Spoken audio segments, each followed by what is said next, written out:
এবং সূর্যের সবচেয়ে কাছে গিয়ে ইতিহাস গড়ল নাসার মহাকাশযান। নক্ষত্রের ৩৮ লাখ মাইল দূর দিয়ে অতিক্রম পৃথিবীতে পাঠিয়েছে আলোর সংকেত।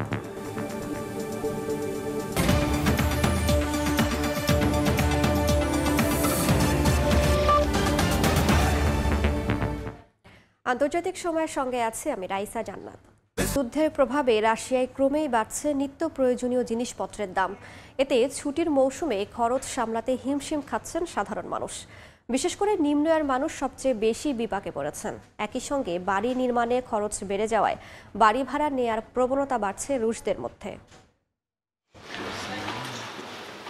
বেতন যতটুকু না বেড়েছে তার চেয়ে কয়েক গুণ বেড়েছে মূল্যস্ফীতি, বেড়েছে দ্রব্যমূল্যের দামও। নিত্য প্রয়োজনীয় জিনিস কিনতে বাজারে গিয়ে রীতিমতো পকেট খালি করে বাড়ি ফিরছেন মধ্যবিত্তরা। রাশিয়ার অর্থনীতিতে চলমান যুদ্ধের প্রভাব নাজেহাল করে তুলেছে সাধারণ মানুষকে। বিশেষ করে উৎসবের মৌসুমে এ বিড়ম্বনা বেড়েছে কয়েক গুণ। যারা প্রতি বছর নানা আয়োজনে এই ছুটির মৌসুম উপভোগ করতেন, তারা এবার বাধ্য হচ্ছেন খরচের হ্রাস টানতে। ছুটিটা সাদামাটাই কাটবে বলে মনে হচ্ছে। এই যেমন আমি আমার অফিসের অনুষ্ঠানে যাইনি, কারণ তাহলে অনেকখানি বাজে খরচা যাবে। সবকিছুর দাম আগের চেয়ে অনেক অনেক বেশি। আগের বছরগুলোতে ছুটির খরচ আমাদের নাগালের মধ্যেই ছিল, এখন তা ৩-৪ গুণ বেড়ে গেছে। মূল্যস্ফীতির প্রভাব পড়েছে রাশিয়ার রিয়েল এস্টেট ব্যবসাতেও। বন্ধকহার বেড়ে যাওয়ায় বাড়ি কেনায় অনীহা বাড়ছে রুশদের মধ্যে, বাড়ছে বাড়ি ভাড়া নেওয়ার প্রবণতা। রাশিয়ার প্রতিরক্ষা ও প্রযুক্তি সেক্টরে বেতন বৃদ্ধি পাওয়ায় উপার্জন বাড়ছে রুশদের, কিন্তু মূল্যস্ফীতির সঙ্গে তাল মেলানো সম্ভব হচ্ছে না। অর্থনৈতিক ভারসাম্য বজায় রাখতে দেশটির কেন্দ্রীয় ব্যাংক সুদের হার বাড়িয়ে ২১% করেছে, যা গত ২০ বছরের ইতিহাসে সর্বোচ্চ। এদিকে কর্তৃপক্ষ বলছে বছরের শেষের এ সময়ে মূল্যস্ফীতি ৯.৮ পর্যন্ত গড়াতে পারে, যা এপ্রিলে আরও বাড়ার শঙ্কা প্রকাশ করেছেন তারা। সাদিয়া তাসনিম, সময় সংবাদ। সুক ইওলের পর দক্ষিণ কোরিয়ার পার্লামেন্টে অভিশংসিত হলেন ভারপ্রাপ্ত প্রেসিডেন্ট হান দুক সু। সাংবিধানিক আদালতে বিচারক নিয়োগে অস্বীকৃতি জানালে তার বিরুদ্ধে অভিশংসনের প্রস্তাব উত্থাপন করা হয়। এর পক্ষে ভোট পড়ে ১৯২টি। নতুন ভারপ্রাপ্ত প্রেসিডেন্ট হিসেবে দায়িত্ব পালন করবেন অর্থমন্ত্রী চোই সাং মুক। দক্ষিণ কোরিয়ার প্রেসিডেন্ট হিসেবে ইউন সুক ইউলের চূড়ান্ত ক্ষমতাচ্যুতি ঝুলে আছে সাংবিধানিক আদালতের সিদ্ধান্তের উপর, যেখানে অন্তত ৬ জন বিচারক বিপক্ষে রায় দিলে চূড়ান্ত অবসান হবে ইউন অধ্যায়ের। তবে এই সাংবিধানিক আদালতে বিচারক নিয়োগ দেয়া ঘিরে আবারও উত্তপ্ত দেশটির পার্লামেন্ট। নতুন বিচারক নিয়োগে সমর্থন না দেয় ভারপ্রাপ্ত প্রেসিডেন্ট হান দুক সুয়ের বিরুদ্ধেও অনাস্থা ভোট দিলেন আইন প্রণেতারা। বিবিসি জানিয়েছে, গণতান্ত্রিক ব্যবস্থা চালুর পর দক্ষিণ কোরিয়ার ইতিহাসে ভারপ্রাপ্ত প্রেসিডেন্টের অভিশংসনের ঘটনা এটাই প্রথম। হানদুকের জায়গায় দায়িত্ব নিতে যাচ্ছেন অর্থমন্ত্রী চোই সাংমুক। এদিকে চলমান অস্থিরতার মধ্যেই ক্ষমতায় থাকার প্রত্যয় ব্যক্ত করেছেন ইউন সুক ইউল। তার আইনজীবী জানিয়েছেন, ইউলের পক্ষে লড়ার জন্য আইনজীবীদের একটি দল সাজানো হচ্ছে। আগামী ৩ জানুয়ারি তারা আদালতে মামলা লড়বেন। সাদিয়া তাসনিম, সময় সংবাদ। সাবেক প্রধানমন্ত্রী মনমোহন সিং এর অন্ত্যেষ্টিক্রিয়া আজ। রাজঘাটে অনুমতি না মেলায় শনিবার নয়াদিল্লির নিগম বোধ ঘাটে হবে শেষকৃত্যানুষ্ঠান। এর আগে সর্বস্তরের শ্রদ্ধায় সিক্ত হবেন। তার মৃত্যুতে ভারত জুড়ে চলছে ৭ দিনের রাষ্ট্রীয় শোক। সুব্রত আচার্যের রিপোর্টে বিস্তারিত। চলে গেলেন ভারতের অর্থনৈতিক সংস্কারের রূপকার ও সাবেক প্রধানমন্ত্রী মনমোহন সিং। বৃহস্পতিবার রাতে নিজ বাড়িতে হঠাৎ অসুস্থ হয়ে পড়লে দ্রুত তাকে নেওয়া হয় হাসপাতালে। রাত ৯টা ৫১ তাকে মৃত বলে ঘোষণা করেন New Delhi All India Institute of Medical সায়েন্সের কর্মরত চিকিৎসক। বিশ্ব নেতারাও তার পরিবারের প্রতি জানিয়েছেন সমবেদনা। মনমোহন সিং এর মৃত্যুতে শুক্রবার সব সরকারি কার্যক্রম বাতিল করা হয়েছে। ৭ দিনের রাষ্ট্রীয় শোক ঘোষণা করেছে ভারতের কেন্দ্রীয় সরকার। এ সময় সরকারি ভবনগুলোতে পতাকা অর্ধনমিত রাখা হবে। কংগ্রেসের প্রতিষ্ঠা দিবসের কার্যক্রমও বাতিল করা হয়েছে। শনিবার পূর্ণ রাষ্ট্রীয় মর্যাদায় ভারতের সাবেক এই প্রধানমন্ত্রীর শেষকৃত্যানুষ্ঠান সম্পন্ন হবে বলেও জানিয়েছে বিভিন্ন গণমাধ্যম। চলতি বছরের শুরুর দিক পর্যন্ত রাজ্যসভার সদস্য হিসেবে দায়িত্ব পালন করছিলেন তিনি। গত এপ্রিলে রাজ্যসভা থেকে অবসরে যান। মনমোহন সিং 1971 সালে ভারত সরকারের বাণিজ্য মন্ত্রণালয়ের অর্থনৈতিক উপদেষ্টা হিসেবে যোগদান করেন। পরে 1991 সাল থেকে 1996 সাল পর্যন্ত অর্থমন্ত্রীর দায়িত্ব সামলান। পরে 2004 থেকে 2014 সাল পর্যন্ত 2 মেয়াদে ভারতের প্রধানমন্ত্রী হিসেবে দায়িত্ব পালন করেন ডক্টর মনমোহন সিং। সুব্রত আচার্য, সময় সংবাদ, ভারত। দেখছেন আন্তর্জাতিক সময়। জার্মানির পার্লামেন্ট ভেঙে দিলেন দেশটির প্রেসিডেন্ট। এর ফলে ফেব্রুয়ারিতে আগাম নির্বাচনের প্রস্তুতিতে দেশটির রাজনৈতিক দলগুলোর আর কোনো বাধা থাকল না। জার্মানির বার্লিন থেকে বিটু বড়ুয়ার রিপোর্ট।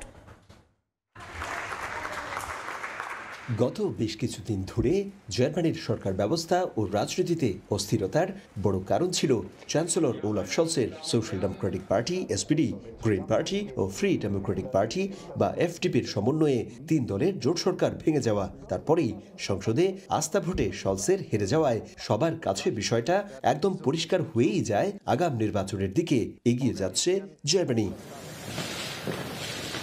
এমন বাস্তবতায় দেশের স্থিতিশীলতা ও সরকার ব্যবস্থার অচলাবস্থা কাটাতে সাংবিধানিক নীতি মেনে দেশটির সংসদ ভেঙে দিলেন জার্মান প্রেসিডেন্ট ফ্রাঙ্ক ওয়াল্টার স্টাইনমায়ার। একই সঙ্গে আগামী 23 ফেব্রুয়ারি জাতীয় নির্বাচনের তারিখ ঘোষণা করা হয়েছে। বর্তমানে 2 দলের জোট সরকার দেশ পরিচালনার ক্ষেত্রে জনসমর্থন হারিয়েছে। একই সঙ্গে আস্থা ভোটের ফলাফল এবং অন্য রাজনৈতিক দলগুলোর সাথে আলোচনা শেষে এ সিদ্ধান্তে উপনীত হয়েছি যে জার্মানিতে নতুন নির্বাচন জরুরি। সেটা খুব অল্প সময়ের মধ্যেই আমাদের আয়োজন করতে হবে। সংসদ ভেঙে দেওয়ার পর বক্তব্যে তিনি আরো বলেন, গণতান্ত্রিক সরকার ব্যবস্থায় বিশ্বাস রাখে জার্মানি, তাই জনগণের সমর্থনের ভিত্তিতেই আগামীতে গঠন করা হবে নতুন সরকার। এদিকে জার্মান পার্লামেন্ট ভেঙে দেওয়ার এমন ঘোষণায় স্বস্তি ফিরেছে দেশটির রাজনীতিতেও। জার্মান প্রেসিডেন্টকে ধন্যবাদ জানিয়েছেন দেশটির রাজনৈতিক দলের নেতারাও। এখন থেকে দল গোছানো ও আগাম নির্বাচনের প্রস্তুতিতেও আর কোনো বাধাও থাকলো না নির্বাচনমুখী দলগুলোর জন্য। জার্মানি থেকে বিটু বড়ুয়া, সময় সংবাদ। সৌদি আরবে প্রবাসীদের জন্য উন্মুক্ত হওয়া নতুন বিনিয়োগ নীতি দেশটির অর্থনীতি ও প্রবাসী শ্রমিকদের জন্য খুলে দিয়েছে এক নতুন সম্ভাবনার দ্বার। দেশটির সরকার 2030 ভিশন বাস্তবায়নের লক্ষ্যে বিদেশি বিনিয়োগকারীদের জন্য বিভিন্ন ধরনের সুযোগ সুবিধা বাড়িয়েছে। এতে দেশটিতে বসবাসরত সাধারণ শ্রমিকরা সুযোগ কাজে লাগিয়ে সৌদিতে নিজ নামে ব্যবসা পরিচালনা করে ভাগ্য পরিবর্তন করতে পারছেন। সংশ্লিষ্টরা বলছেন এতে দেশের রেমিটেন্স পাঠানোর পরিমাণও বাড়ছে। রিয়াদ থেকে বিস্তারিত আরিফুর রহমানের রিপোর্টে। 2015 সালের পর সৌদি আরবে প্রবাসীদের কর্মক্ষেত্রে শুরু হয় ব্যাপক পরিবর্তন। দেশটির সরকার প্রবাসী শ্রমিকদের জন্য একের পর এক সুযোগ সৃষ্টি করতে শুরু করে, যাতে তারা এখানে ব্যবসা পরিচালনা করতে পারেন। এই উদ্যোগ সৌদি আরবের ভিশন 2030 বাস্তবায়নে সাহায্য করছে এবং অর্থনীতিকে করছে শক্তিশালী। সম্প্রতি দেশটির বুরাইদা আল গাসিম শহরে রেডিসন ব্লুতে সৌদি বিজনেস কনসালটেন্ট কর্তৃক আয়োজিত এক কর্মশালায় প্রবাসীরা জানালেন তাদের বিনিয়োগ অভিজ্ঞতার কথা, যারা গত কয়েক বছরে সাধারণ শ্রমিক থেকে নিজেদের সফল ব্যবসায়ী হিসেবে প্রতিষ্ঠিত করেছেন। সৌদি বিজনেস কনসালটেন্সির মাধ্যমে বাংলাদেশ থেকে যারা সৌদি আরবে ব্যবসা করতে চান অথবা ইনভেস্টমেন্ট করতে চান, তার জন্য খুবই বৈধভাবে একটা ট্রাস্টেড এবং ট্রাস্টওয়ার্দি উপায়ে এখানে ইনভেস্টমেন্টের একটা সুযোগ করে দিয়েছেন এবং এটা সৌদি আরবের যে ভিশন 2030 এর একটা পার্ট হিসেবে। যারা বাংলাদেশ থেকে বিনিয়োগ করতে চায়, বিভিন্ন দেশে চিন্তা ভাবনা করছেন, আমি চাই সৌদি আরবে একটা ইনভেস্টরের জন্য বা বিনিয়োগের জন্য একটা নিরাপদ জায়গা। এখানে প্রশাসনিক কোনো সমস্যা নেই, আলহামদুলিল্লাহ। সৌদি গভর্নমেন্ট খুবই আন্তরিক বিজনেসম্যানদের জন্য। আমি এই সুযোগটা চাই আমাদের বাংলাদেশি ব্যবসায়ীদের নিয়ে এখানে বিনিয়োগ করে। প্রবাসী ব্যবসায়ীদের গড়ে তোলা বিভিন্ন প্রতিষ্ঠানে কাজেরও সুযোগ পাচ্ছেন নতুন আসা বাংলাদেশি শ্রমিকরা। আমি প্রথমে সৌদি এসে কফিলের আন্ডারে কাজ করছি। কাজ করার পরে নিজে ব্যবসা করলাম কফিলের নামেই। তো এখন যখন সরকার সুযোগ দিচ্ছে, ওই সুযোগটা কাজে লাগিয়ে আমি নিজের নামে ইনভেস্টর লাইসেন্স করে নিচ্ছি। কর্মশালায় জানানো হয় প্রবাসীদের জন্য সৌদি সরকারের এমন নীতির ফলে দেশের রেমিটেন্স পাঠানোর পরিমাণও বেড়েছে আগের তুলনায়। বাংলাদেশে রেমিটেন্স পাঠাতে পারবেন। আরিফুর রহমান, সময় সংবাদ, সৌদি আরব। আন্তর্জাতিক সময়। বিজয়ের মাসকে ঘিরে আয়ারল্যান্ডের কিলকেনিতে হয়ে গেল পিঠা উৎসব ও সাংস্কৃতিক অনুষ্ঠান। আয়োজনে দেশটির বিভিন্ন কাউন্টি থেকে জড়ো হয়েছিলেন শত শত প্রবাসী বাংলাদেশি। সৈয়দ জুয়েলের রিপোর্টে বিস্তারিত। আয়ারল্যান্ডে পৌষের ধানের শীষে শিশির বিন্দুর উজ্জ্বলতা না থাকলেও পৌষের পিঠাপুলির উজ্জ্বলতা ঠিকই দেখা গেছে কিলকেনিতে। পৌষের পিঠা মেলায় পাটালি গুড়ের রসালো সাজের পিঠা থেকে বিভিন্ন নকশি পিঠা শোভা পায় বাংলাদেশিদের পাতে। শত শত প্রবাসীদের আগমনে কিছুক্ষণের জন্য কিলকেনির জেমস পার্কের কমিউনিটি হলটিকে মনে হয়েছে ছোট এক খণ্ড বাংলাদেশ। পিঠা উপভোগের পাশাপাশি কমিউনিটির মাঠে পুরুষদের জন্য ছিল বিভিন্ন খেলার আয়োজন, সাথে কমিউনিটি হলের ভেতরে ছিল নারী শিশুদের বিভিন্ন খেলা, ছিল বিজয়ীদের জন্য আকর্ষণীয় সব পুরস্কার। আমরা আশা করব যারা এটার আয়োজন করেছেন, যারা যেন প্রতি বছর এই আয়োজনকে সমৃদ্ধ রাখে এবং বাঙালি কৃষ্টি কালচারকে ধরে রাখায় আমাদের পরবর্তী প্রজন্ম যেন জানতে পারে। পিঠা উৎসবে এসে আমার তো খুবই ভালো লাগছে, এত ভাবিদের সাথে দেখা হলো, মানে ছোট্ট একটা বাংলাদেশ ফিল হয়েছে। এখানকার মেলা অনেক এক্সাইটিং ছিল, অনেক মজা পাইছি। As young stars out say we are proud Bangladesh. তারা ইনশাআল্লাহ সামনে আরো এই ধরনের কিছু অনুষ্ঠান করবো, যাতে আমাদের সন্তানেরা, আমাদের ভাইয়েরা, বোনেরা, ভাইয়েরা সবাই সব উৎসব অনুভব করতে পারে। প্রবাসের মাটিতে দেশকে অন্তরে ধারণ করে রাখতেই এমন আয়োজন, বললেন আয়োজকরা। বিদেশের মাটিতে বাংলার পিঠা মেলা এই সর্বপ্রথম খিলকানিতে ঈশ্বর মুখর পরিবেশে হয়ে গেল। আমার তো মনে হচ্ছে আমি পুরো বাংলাদেশে আছি, আমি বিদেশের বাড়িতে এসে যে এত সুন্দর আয়োজন আমি চিন্তাই করতে পারিনি। আগামী বছর বিজয়ের মাসে আবারও নতুন কোনো আয়োজন নিয়ে হাজির হবেন বলে জানিয়েছেন আয়োজকরা। সৈয়দ জুয়েল, সময় সংবাদ, আয়ারল্যান্ড। শীতের তীব্রতায় বরফ জমেছে এশিয়া মহাদেশের অন্যতম মিঠা পানির লেক কাশ্মীরের উলার লেকে। শুক্রবার ভারতের সর্বনিম্ন তাপমাত্রা রেকর্ড করা হয় -3 ডিগ্রি সেলসিয়াস। এর আগে সোমবার কাশ্মীরের ডাল লেকেও বরফ জমতে দেখা যায়। দেখে পানি মনে হলেও আসলে জমে আছে বরফ। লেকের পাড়ে ভেড়ানো নৌকাও বরফে ঢাকা। এ অবস্থায় নৌপথে যাতায়াতে মারাত্মক বিঘ্ন দেখা দিয়েছে। এ অবস্থা ভারতের শ্রীনগরের উলার লেকে। এতে বিস্মিত স্থানীয় বাসিন্দারা। হিমালয়ের কাছের এই অঞ্চলের আবহাওয়া সাধারণত ঠান্ডা হলেও লেকে বরফ জমার ঘটনা এই প্রথম। আমরা শীতের সময় কখনো উলার লেকে বরফ জমতে দেখিনি। গত 7 থেকে 10 দিন ধরে তাপমাত্রা কমছেই। এটাই বরফ জমার কারণ বলে ধারণা করা হচ্ছে। শীতে ভোগান্তিতে পড়েছেন ছোট বড় সবাই। ভুগতে হয় নিম্ন আয়ের মানুষকেও। যারা উলার লেকে মাছ ধরতো কিংবা পদ্ম ফুলে ডাটা সংগ্রহ করে জীবিকা নির্বাহ করত, তারা এখন লেক ব্যবহার করতে পারছে না। যাতায়াত ব্যবস্থাও বন্ধ হয়ে গেছে।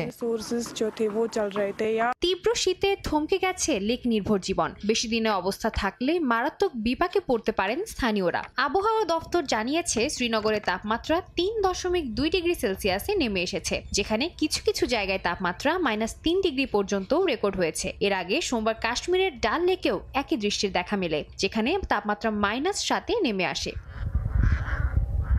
সাদিয়া তাসনিম, সময় সংবাদ। কাতারে অনুষ্ঠিত হলো হট এয়ার বেলুন উৎসব। বিশ্বের বিভিন্ন প্রান্ত থেকে দেশটির জন্য নিয়ে যাওয়া মোট 60টি বেলুন উড্ডয়ন করা হয়। আয়োজনটি উপভোগ করেন উৎসুক দর্শনার্থীরা। ছোট বড় নানা রঙের বেলুনে সেজেছে আকাশ। এমন ভিন্নধর্মী চিত্র দেখলেন কাতারের বাসিন্দা ও পর্যটকরা। হট এয়ার বেলুনগুলো কাতারের মোসাইদ শহরের আকাশ রঙিন করে তোলে। উৎসবটি উপলক্ষে বিশ্বের নানা প্রান্ত থেকে মোট 60টি বেলুন আনা হয় কাতারে, যেগুলো বিভিন্ন আকার ও থিমের। চলতি বছর দেশটিতে প্রথমবারের মতো আয়োজিত হলো এই উৎসব। আমরা কাতারে আসা 60টি বেলুন উড্ডয়ন করেছি। পঞ্চমবারের মতো এই উৎসবটি অনুষ্ঠিত হলো। বিষয়টি খুবই উত্তেজনার। প্রতি বছরের মতো এবছরও উৎসবটি সফলভাবে পরিচালনা করতে পেরে আনন্দিত আয়োজকরা। জানান, বিশেষ আকৃতির কিছু বেলুনের দেখা মিলেছে এবার, যা গত বছরগুলো থেকে উৎসবটিকে ভিন্নতা এনে দিয়েছে। আয়োজনের শেষ দিনে আবহাওয়া ভালো থাকায় বেলুনগুলো আরও উপরে উড়ে বলে জানান সংশ্লিষ্টরা। মূলত হট এয়ার বেলুনের জন্য বিখ্যাত তুরস্কের কাপাডোকিয়া, তবে অন্যান্য দেশেও এমন বেলুনের উৎসবের আয়োজন করা হয়। অর্জিতা শেরজিন, সময় সংবাদ। সূর্যের সবচেয়ে কাছাকাছি গিয়ে ইতিহাস গড়েছে নাসার মহাকাশযান Parker solar probe. Stern time জোনের স্থানীয় সময়ে বৃহস্পতিবার মধ্যরাতে সূর্যের 38 লাখ মাইল কাছাকাছি পৌঁছাতে সক্ষম হয় এটি। মহাকাশযান থেকে পাঠানো আলোর সংকেত থেকে বিজ্ঞানীরা জানতে পেরেছেন নিরাপদে আছে এটি। সূর্য সম্পর্কে আরও জানার চেষ্টা মহাকাশ বিজ্ঞানীদের অনেক আগে থেকেই ছিল। জ্বলন্ত এই বিশাল অগ্নিকুণ্ডকে জানতে গবেষণাও চলছে প্রতিনিয়তই। এরই ধারাবাহিকতায় এবার সূর্যের কাছে গিয়ে ইতিহাস গড়ল নাসার মহাকাশযান। যুক্তরাষ্ট্রের মহাকাশ সংস্থা নাসার মহাকাশযান Parker solar probe eastern time zone অনুযায়ী বৃহস্পতিবার সফলভাবে সূর্যের কাছে যেতে সক্ষম হয়েছে। এর আগে আর কোনো মহাকাশযান সূর্যের এত কাছাকাছি যেতে পারেনি। নাসা জানায় গেল মঙ্গলবার পার্কার সোলার প্রোব নামের মহাকাশযানটি সূর্যের দিকে ছুটতে শুরু করে। তখন এর গতি ছিল ঘন্টায় প্রায় 4,30,000 মাইল। যাত্রার পর থেকে যোগাযোগ বিচ্ছিন্ন হয়ে যায় মহাকাশযানটির সঙ্গে। প্রোগ্রাম করা ছিল এটি যদি সফলভাবে সূর্যের কাছাকাছি পৌঁছাতে পারে তবে আলোক সংকেত পাঠাবে। বিজ্ঞানীদের অধীর অপেক্ষা ছিল এই সংকেতটির জন্য। পরে ইস্টার্ন টাইম জোন অনুযায়ী স্থানীয় সময় বৃহস্পতিবার মধ্যরাতে এই সংকেত পায় বিজ্ঞানীরা। তারা জানায় পার্কার সোলার প্রোব সূর্যের প্রায় 38 লাখ মাইল কাছাকাছি যেতে পেরেছে নানা প্রতিকূলতা পাড়ি দিয়ে। এ সময় যানটিকে সহ্য করতে হয়েছে 980 ডিগ্রি সেলসিয়াস তাপমাত্রা। এরপরেও এটি নিরাপদে আছে বলে জানা যায়। আশা করা হচ্ছে আগামী 1 জানুয়ারি পার্কার সোলার প্রোব নিজের সর্বশেষ অবস্থা সম্পর্কে তথ্য পাঠাবে। প্রত্যাশা করা হচ্ছে এই অভিযানে মহাকাশযানটির সফলতা সূর্য সম্পর্কে আরও ভালোভাবে জানতে সাহায্য করবে বিজ্ঞানীদের। পাওয়া যাবে নক্ষত্রটি সম্পর্কে নতুন অনেক তথ্য। সূর্যের উত্তপ্ত অঞ্চল বুঝতে সাহায্য করবে এসব তথ্য। ভূমিকা রাখবে সৌরবায়ুর উৎস শনাক্ত করতেও। কাকুলি আখতার, সময় সংবাদ। আন্তর্জাতিক সময় 2024 ছিল নির্বাচনের বছর। চলতি বছরকে জাতিসংঘ মানব ইতিহাসের সবচেয়ে বড় নির্বাচনী বছর হিসেবে অভিহিত করেছিল। কেননা এই বছর বিশ্বের প্রায় 370 কোটি মানুষের ভোটদানের সুযোগ এসেছিল। ভারত থেকে পাকিস্তান, রাশিয়া থেকে যুক্তরাষ্ট্র সহ অন্তত 73টি দেশে এবছর ভোট হয়েছে। যুক্তরাষ্ট্রের হোয়াইট হাউসে ডোনাল্ড ট্রাম্প নতুন করে ফিরছেন। অন্যদিকে নরেন্দ্র মোদী ও ভ্লাদিমির পুতিন তাদের জয়ের ধারাবাহিকতা ধরে রেখেছেন। 2024 সালের সবচেয়ে আলোচিত নির্বাচনগুলো নিয়েই এবারের প্রতিবেদন।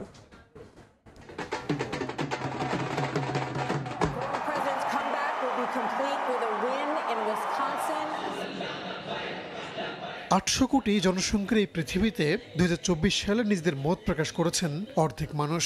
অর্থাৎ ভোটের মাধ্যমে নিজেদের পছন্দের নেতা, রাষ্ট্রপ্রধান বা সরকার প্রধান নির্বাচিত করেছেন তারা। বিশ্বজুড়ে নির্বাচনের ইতিহাসে সবচেয়ে গুরুত্বপূর্ণ ছিল এই বছর। বিভিন্ন সংস্থা ও গণমাধ্যমের তথ্য মতে 2024 সালে অন্তত 73টি দেশে নির্বাচন অনুষ্ঠিত হয়েছে। এর মধ্যে কয়েকটি দেশের নির্বাচন ব্যাপক আলোচনায় ছিল। বছরের শুরুতেই গত 8 ফেব্রুয়ারি জাতীয় পরিষদের নির্বাচন হয় পাকিস্তানে। কারাবন্দী সাবেক প্রধানমন্ত্রী ইমরান খানকে ভোটের লড়াই থেকে দূরে রেখেই নির্বাচন হয় দেশটিতে। নির্বাচনে কোনো দল সংখ্যাগরিষ্ঠতা পায়নি। পাকিস্তান পিপলস পার্টি সহ কয়েকটি রাজনৈতিক দলের সঙ্গে জোট গড়ে ক্ষমতায় গেছে নওয়াজ শরীফের দল, পাকিস্তান মুসলিম লীগ নওয়াজ। প্রধানমন্ত্রী হয়েছেন নওয়াজ শরীফের ভাই শাহবাজ শরীফ। মার্চের মাঝামাঝিতে ভোট হয় রাশিয়ায়। ভূমিধস জয়ে পুনরায় প্রেসিডেন্ট নির্বাচিত হন ভ্লাদিমির পুতিন। নির্বাচনের 87.8% ভোট পড়ে তার পক্ষে। এবারে নির্বাচনে জয়লাভের মধ্য দিয়ে রাশিয়ার 200 বছরের ইতিহাসে সবচেয়ে বেশি সময় ক্ষমতায় থাকতে যাচ্ছেন পুতিন। 1999 সালে প্রথম ক্ষমতায় বসেছিলেন তিনি। এরপর থেকে ধারাবাহিকভাবে রাশিয়ার প্রধানমন্ত্রী বা প্রেসিডেন্টের দায়িত্ব পালন করছেন পুতিন।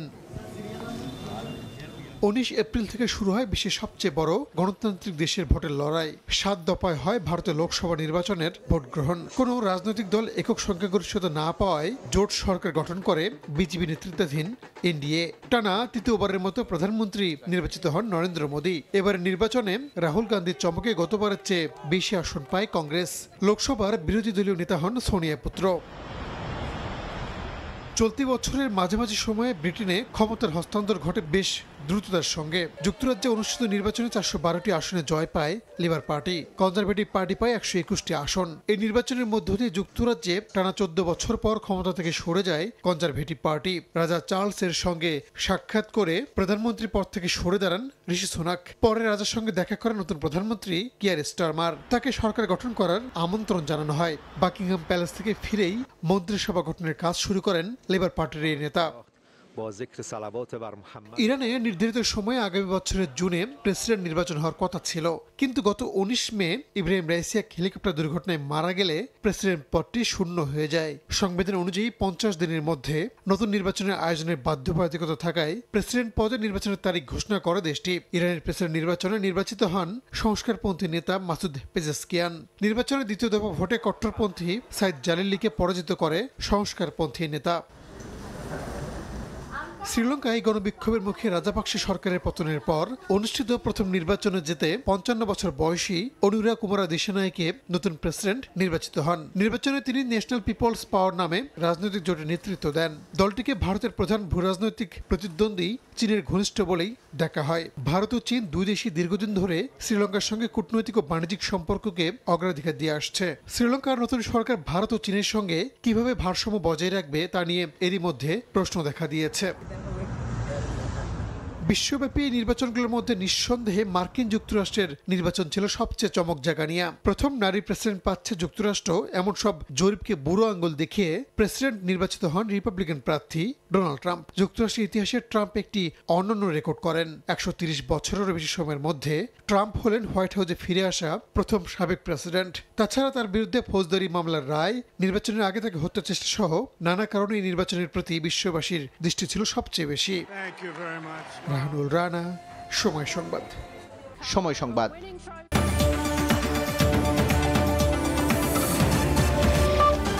এই ছিল আন্তর্জাতিক সময়ের সঙ্গেই থাকুন সময়ের।